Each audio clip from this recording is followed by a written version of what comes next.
사도행전을 통해서 우리가 만남의 의미를 찾아가고 있습니다. 당연필은 절대의 만남에 이어서 천명, 소명, 사명의 만남이 있었습니다.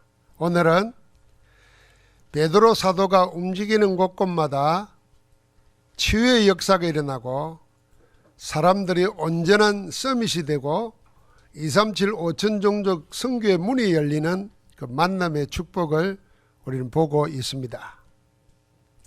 우리 삶도 그렇지만은 하나님 말씀 성경은 만남의 연속으로 기록되어 있습니다.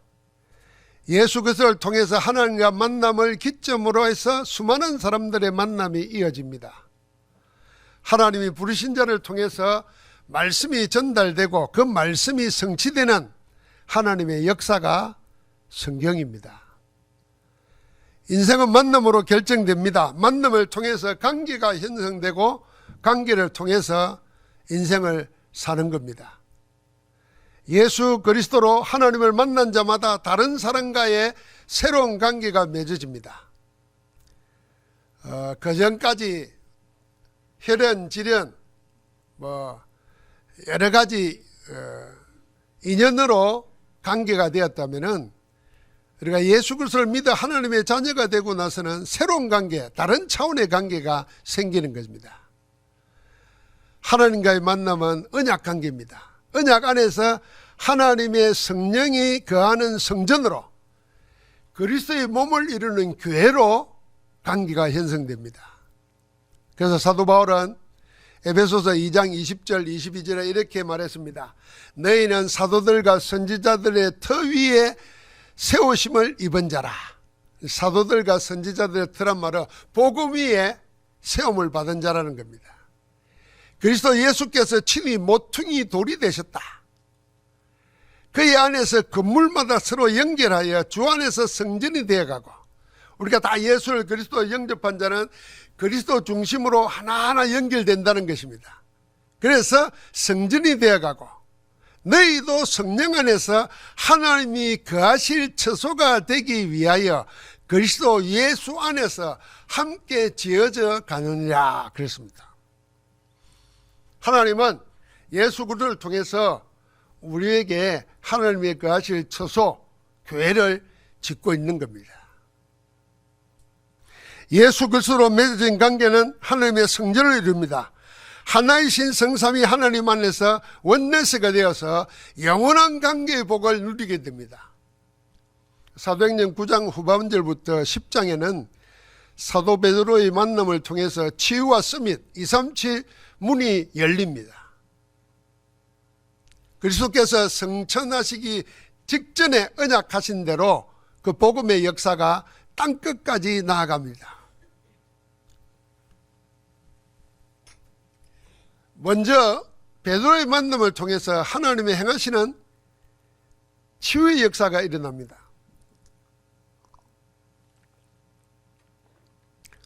루따라는 지역에 내려왔는데 8년 동안 중풍병으로 침상에 누워 지내던 애니아가 예수 그리스도의 이름으로 고침을 받고 일어납니다.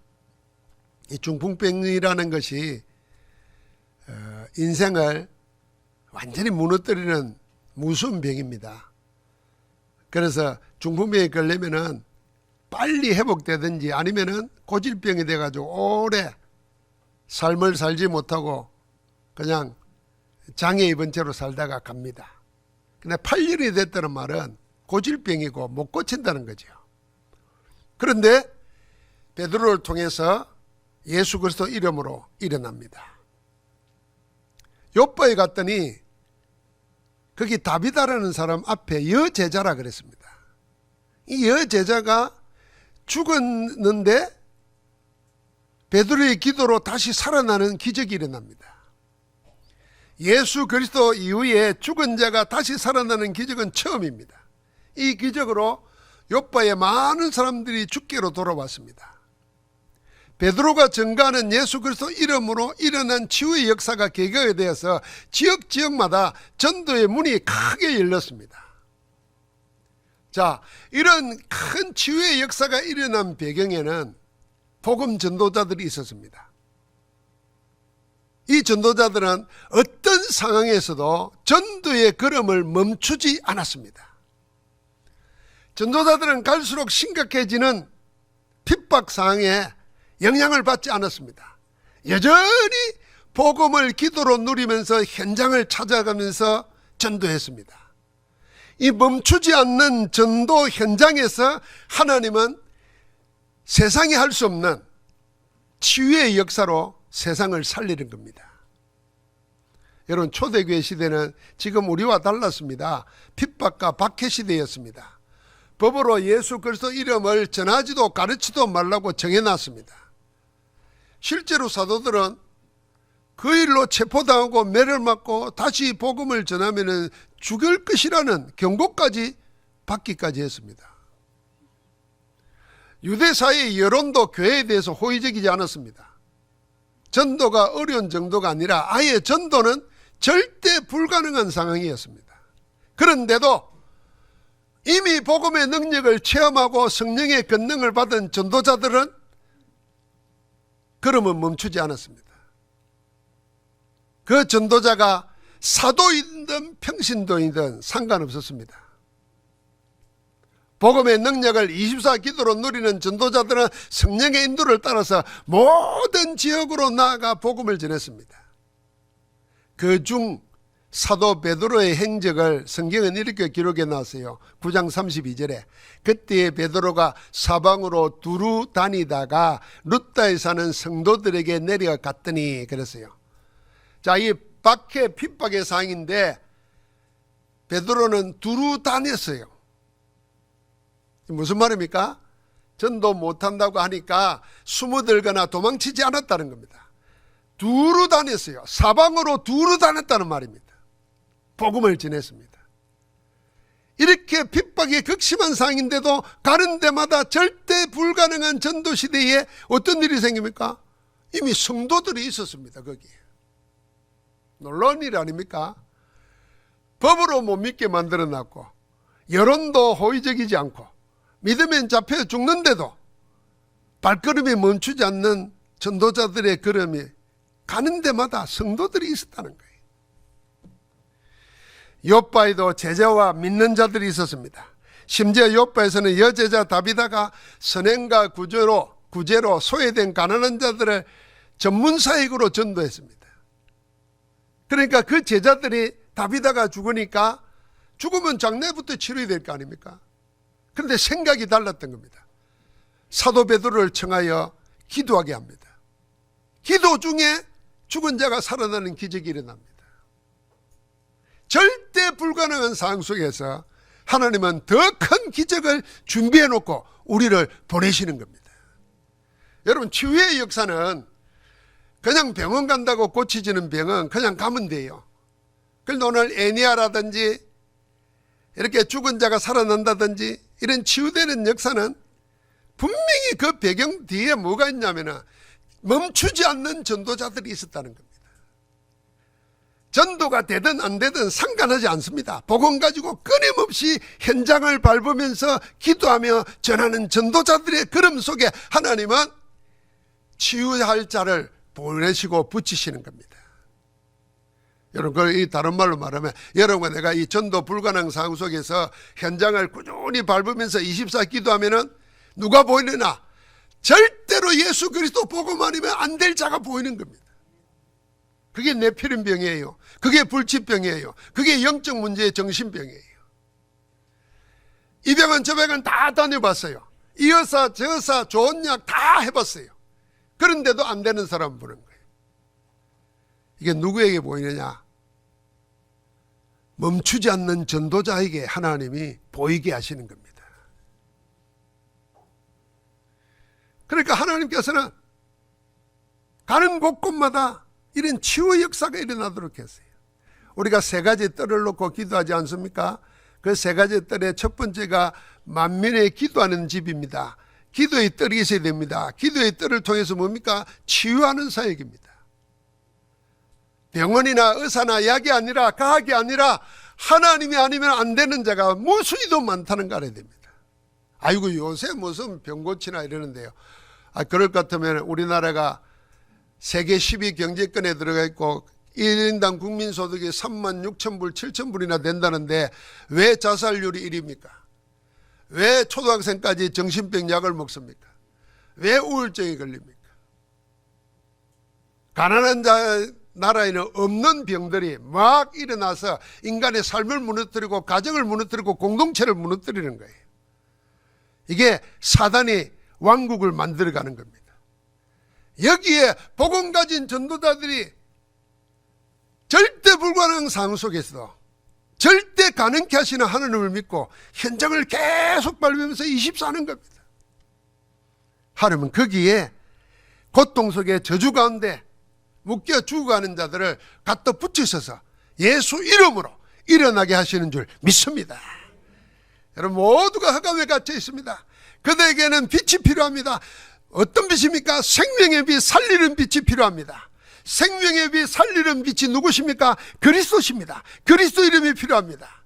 그리스도 이름이 그들에게 빛이 되고 생명이 되고 그래서 치유되고 살아나는 역사가 일어날 줄 믿습니다. 그러니까 여러분 우리 주위에 어렵고 힘든 사람이 아니고 정말 어찌할 수 없는 사람 두려워하지 마십시오. 하나님이 우리에게 붙이시는 겁니다. 아무도 하지 못할 일을 하나님은 전도자에게 붙여서 그리스도 이름의 능력으로 치유하기를 원하는 줄 믿습니다. 여러분 어렵고 힘드니까 복지센터를 가고 정신병원을 가고 유치원에 맡기고 다 했는데 거기 일하는 사람들이 일어나는 일들을 감당을 못하잖아요. 그러니까 유치원 교사가 갓난아이를 갖다가 짓밟고 때리고 장애인들을 짐승처럼 부리고 그렇게 안 배웠어요. 그런데 감당할 힘이 없는 겁니다. 그 감당할 힘을 복음 가진 전도자에게 주신 줄 믿습니다. 여러분과 나는 그거 가진 거예요. 그래서 복음 가진 전도자는 자기에게 오는 문제를 두려워하지 마십시오. 문제가 아닙니다. 여러분 나에게 오는 모든 사건 두려워할 필요 없어요. 전부 다 축복의 기회고 갱신할 기회입니다. 위기는 전부 다 하나님의 나라가 임할 기회인 줄 믿으시기 바랍니다. 그래서 기도하는 거예요. 먼저 우리 가운데 하나님 나라가 임하는 걸 하나님이 보여주시기를 원합니다. 그래야 다른 사람 살릴 수 있잖아요. 우리 차정자 장로님, 김경태 장로님 집이 불타버렸어요. 우리 장로님들은 집이 불탔는데도 예배 왔잖아요. 평생 살았던 집이 무너졌다. 다 타버렸다. 아무것도 없다. 그 사람 집이 건물집이 아니라 자기 마음의 집, 영혼이 무너질 수 있어요. 이때 우리 장로님 두 분은 그 이재민 현장에서 복음 전해야 됩니다. 하나님 나라 빛을 비춰야 됩니다. 치유의 역사가 일어납니다. 하나님 준비해 놨어요. 두 번째 이 만남은 무엇으로 이루어집니까? 서밋의 만남으로 이루어집니다. 하나님이 친히 만나게 하시는 전도의 만남을 또 나타납니다. 피장 시몬의 집에 머물고 있는 베드로와 예비된 백부장 고넬로의 만남입니다. 이 만남은 빌립과 에티오피아 내시의 만남처럼 하나님이 두 사람에게 친히 나타나서 만나게 하시는 만남입니다.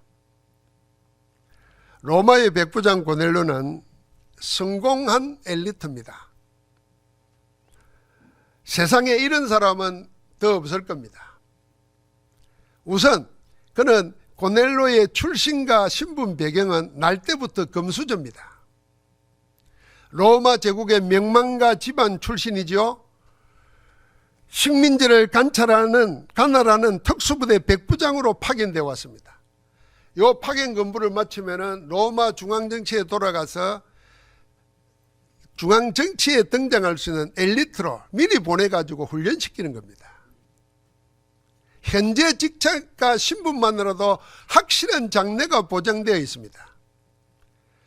보통 이 정도로 금수저로 태어나고 확실한 신분, 미래가 보장됐다면 사람 마음속에 뭐가 생깁니까? 자만심과 야망이 불붙습니다.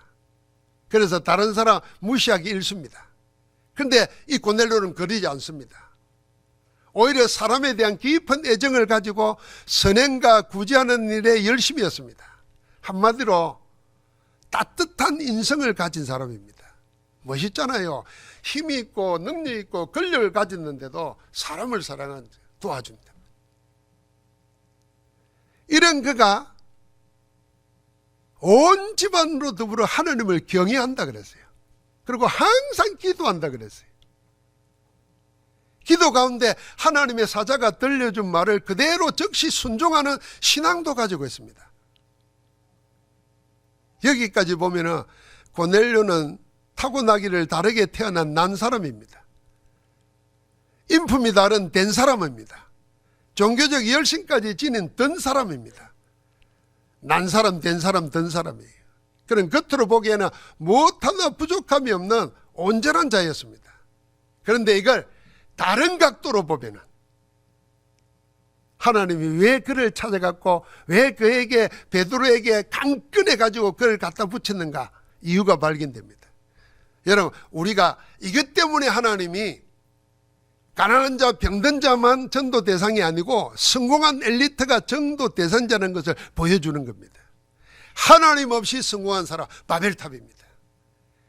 곧 무너질 거고 지금도 행복하지가 않다는 거 알아야 돼요. 고넬료는 다른 쪽으로 말하면 다른 거 다 가졌는데 한 가지를 가지지 못해서 오는 불안감, 허물을 감추려고 발부둥치면서 열심히 사는 답이 없는 인생입니다.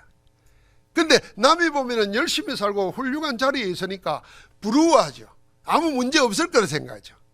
그런데 아니에요. 본인은 남에게 말 못하고 감추고 싶은 것을 해결해 보려고 할 수 있는 모든 것 다 합니다. 남들로부터 칭찬 들을 수 있는 걸 다 하는 거예요.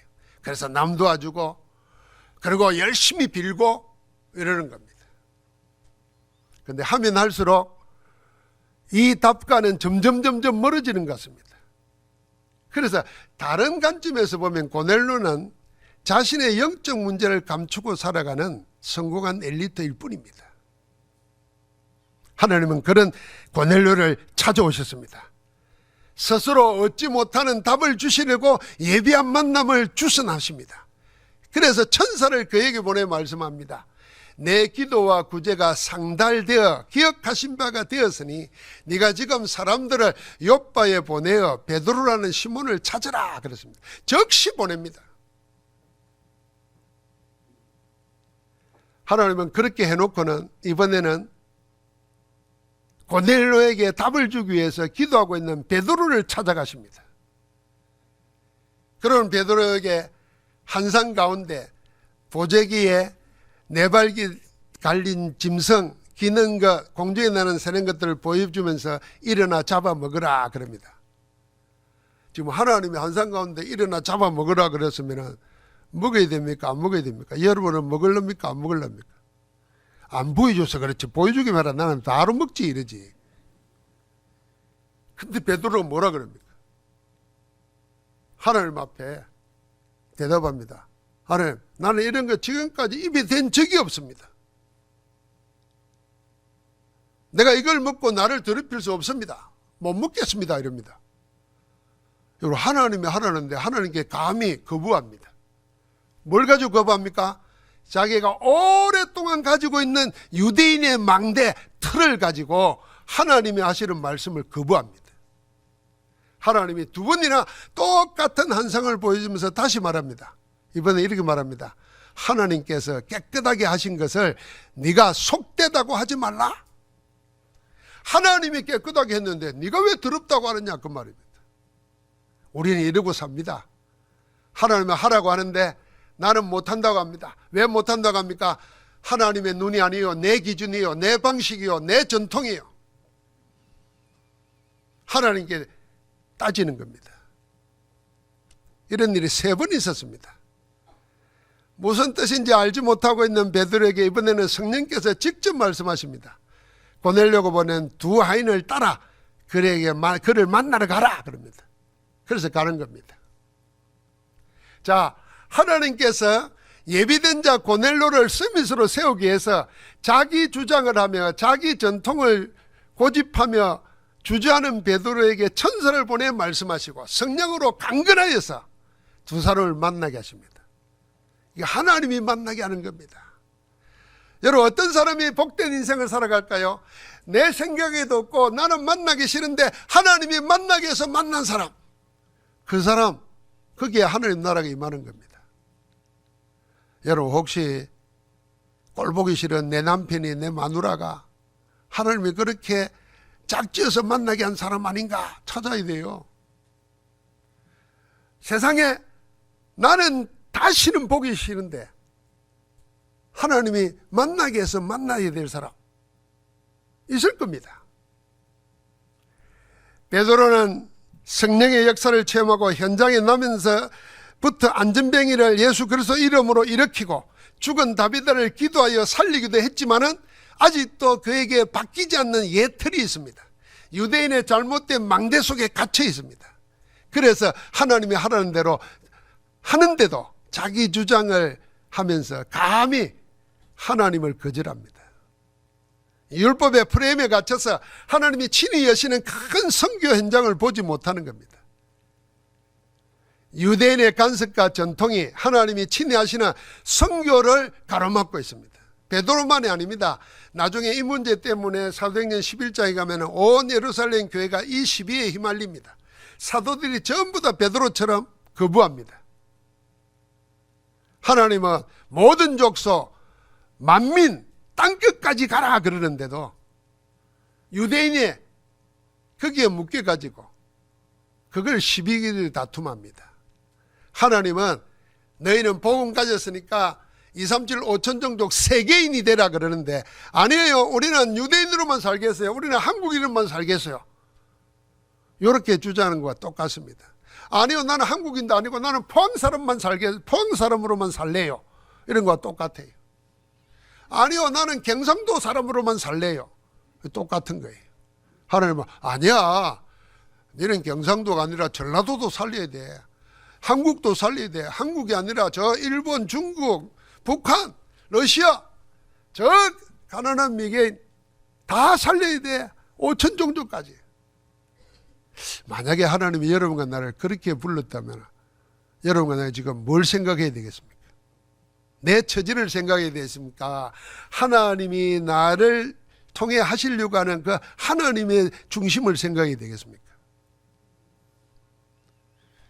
베드로와 고넬료 이 두 사람의 만남은 서로에게 유익한 만남이었습니다. 윈윈이었어요, 진짜. 베드로에게는 유대인과 유대 세계를 넘어 만민과 세계를 향한 눈이 열리는 만남이었고, 고넬료는 세상적 서밋을 넘어 영적 서밋의 응답을 받는 만남의 현장이었습니다.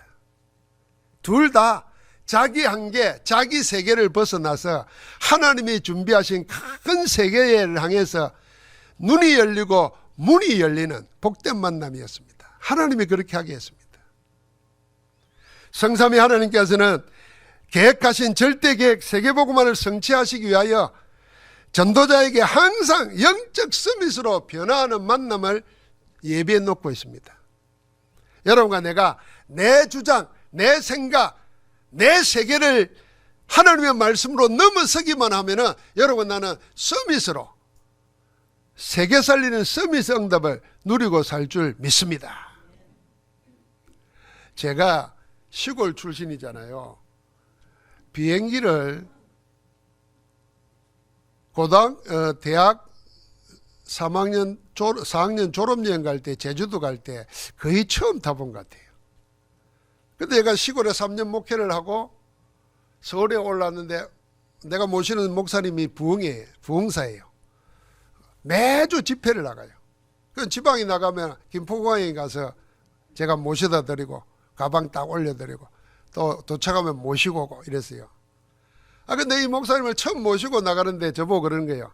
이 목사, 네가 오늘 나를 배웅하러 공항에 왔지만은 네 앞으로 비행기 많이 탈 거야 이러는 거예요. 내가 그때 비행기 5번도 못 타봤거든요.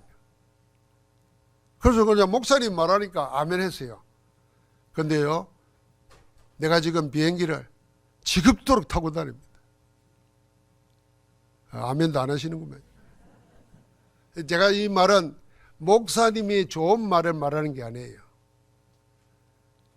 하나님은 믿는 자에게 들리는 것, 보는 것, 모든 것 하나하나가 다 의미가 있고 뜻이 있어요. 그런데 우리는 다 흘려보내요. 뭘 가지고요? 내 위치, 내 생각, 내 주장, 내 습관 가지고. 여러분, 이것만 넘어서면 하나님이 여러분을 서밋으로 세우시는 줄 믿습니다. 그래서 우리의 만남이 서밋의 만남이 되어야 돼요.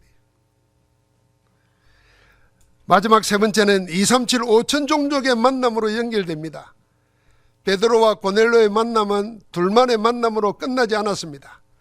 고넬료가 베드로를 청하러 보낼 때에 이미 고넬료는 자기 가족, 친척들과 가까운 친구들을 자기 집에 다 모아놨습니다. 여러분, 고넬료가 로마 이탈리아 부대의 백부장입니다.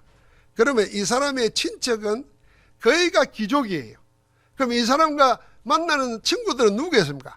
전부 다 그런 사람들입니다. 로마 시민권자들이. 그리고 앞으로 다 뭐 할 사람입니까? 그 로마 제국에 헌신하고 일하는 사람이에요. 전부 다 엘리트예요. 그들이 다 모아놓은 겁니다.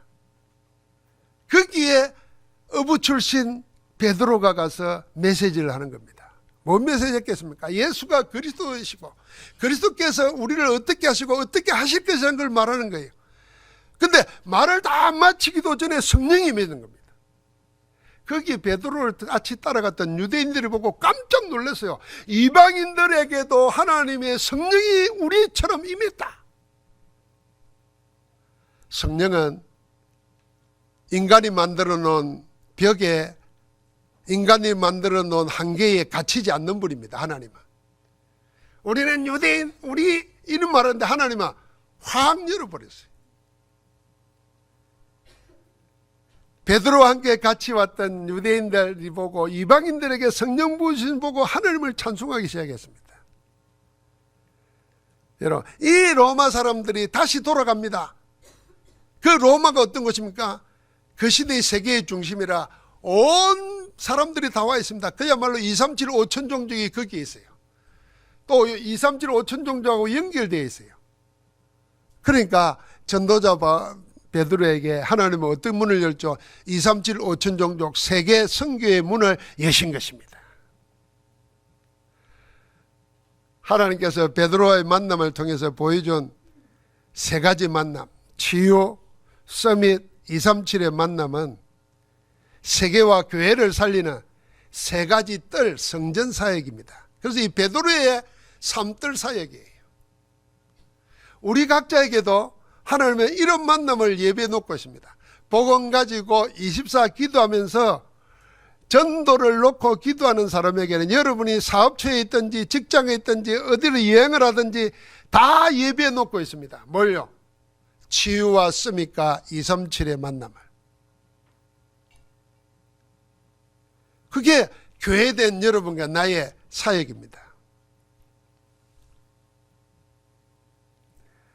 이 만남을 통해서 하나님은 세계를 복음하시는데 오늘 말씀을 정리를 하면서 우리가 응답받아야 되는데 그 첫째는 이겁니다. 누구에게 치유 사역에 치유 역사에 불치병을 고치고 고질병을 고치고 죽은 자를 살리는 치유 역사가 일어나게 했는가? 그건 딱 하나입니다. 어떤 상황, 어떤 방해에도 전도의 발걸음을 놓치지 않는 전도자에게 그걸 맡긴 겁니다. 여러분과 내가 포기하지만 않으면, 중단하지만 않으면, 멈추지만 않으면 뭐가요? 기도에 대한, 전도에 대한 기도, 전도에 대한 걸음, 전도에 대한 사업, 이걸 멈추지만 않으면 하나님은 여러분에게 치유의 역사가 일어나게 합니다. 그래서 우리를 보고 다 영적 의사라는 거예요. 여러분, 저는 제가 머리를 하러 가든지 누굴 만나든지 가면은 하나님이 내가 전도자는 걸 알고 이 사람들이 먼저 자기 문제를 말하기 시작하는가를 늘 느낍니다. 이게 힘들잖아요. 누구 잘 모르는 사람에게 자기가 이렇다 자기 문제를 얘기하는 건 쉽지 않습니다. 그런데 저 사람이 나한테 이런 자기 자존심 상하는 일을 할 이유가 없는데 왜 할까 생각해 보면요, 하나님이 그 사람을 구원하시기로 작정해 놓고 저한테 그 문을 여는 시간이에요. 여러분은 그런 자로, 치유자로 나아가시기를 주의 이름으로 축복합니다. 어떤 사람이 염려 불나서 다 타버렸어요. 근심 걱정 많을 겁니다. 어떻게 살아갈까 많을 겁니다. 하나님이 더 좋은 것 주시려고.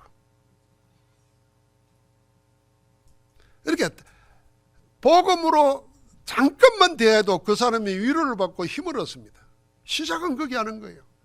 그런데 신자가 복음 가진 사람이 남만 만나면 그 사람보다 불신자보다 더 먼저 불평해요. 원망해요. 더 먼저 근심 걱정해요. 치유하는 게 아니라 오히려 그 뭐라 그럽니까? 상처 난 데다가 소금 뿌리는 거예요. 그 신자가 그러려면 전도문이 열리겠습니까? 치유문이 열리겠습니까? 큰일 납니다. 두 번째, 서밋의 문은 어떻게 열렸습니까?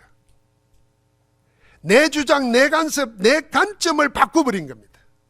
그러면 하나님이 지금까지 내가 보지 못했던 전혀 다른 세상, 다른 세계, 다른 사람을 만나게 합니다. 그게 뭡니까? 서밋의 만남을 허락하시는 겁니다. 그런데 내가 나에게 갇혀 있으면은 하나님은 그 문을 열 수가 없어요. 그래서 여러분과 나를 갇힌 데서 확 오픈하고 자유해야 됩니다. 어쩌면요, 우리가 우리만의 세계에 갇혀가지고 하나님이 준비하신 더 큰 넓은 더 큰 세계를 보지 못하고 있지 않는지 생각해 봐야 됩니다. 하나님의 계획과 하나님의 말씀을 따라가기보다는 내 생각, 내 주장으로 실제 하나님이 준비해 놓은 것을 다 놓치고 있는지 모릅니다. 그래서 오늘이라도 나는 이제 하나님 인도받겠다.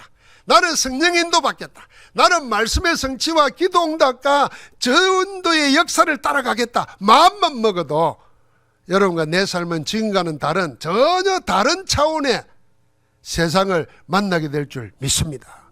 그게 서밋이에요. 제가 우스갯소리로 그런 얘기 했습니다. 제가 이 전도자 되기 전에는 일본을 말할 때, 일본 사람을 말할 때 늘 일본 놈 이래야 그게 표준말인 줄 알았다니까요. 그러니까 우리도 그렇게 배웠어요. 그런데 전도하면서 일본을 다녀보니까 일본 놈 하는 거는 내가 잘못된 망대를 나로 가둬놓은 거예요. 우리보다 훨씬 젠틀해요, 사람들이. 그리고 한 번 결정하면요, 변함이 없어요.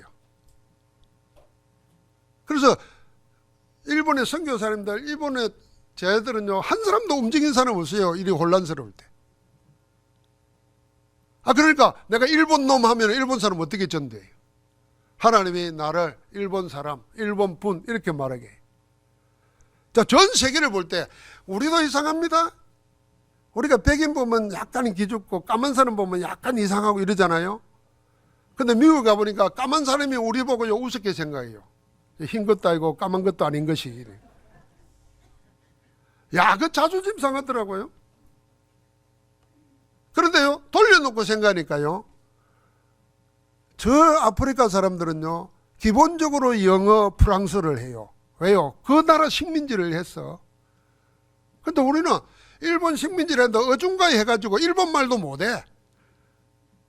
차라리 미국 식민지가 됐다면 영어를 쓰면서 하면 훨씬 더 할 텐데요. 이런 거 생각해보니까 이게 다 세상이 만들어 놓은 그 굴레에 우리 스스로 갇힐 필요가 없어요. 확 열어버리야 돼요. 여러분, 내 나이가 지금 얼마입니까? 그 나이에 갇히지 마세요. 내가 지금 학교를 어디 졸업했으면 거기에 갇히지 마세요. 모든 걸 넘어서는 한계가 없으신 창조주 하나님의 자녀예요. 하나님의 나라 백성이에요. 하나님이 하시려는 일이 있어서 못나고 부족한 우리를 모아서 하나님이 전도운동하게 하시는 거예요. 그리고 하나님 속에 들어가는 거예요. 저는 이 베드로 보면서 참 용감하다. 하나님 먹으라는데 나는 안 먹어요.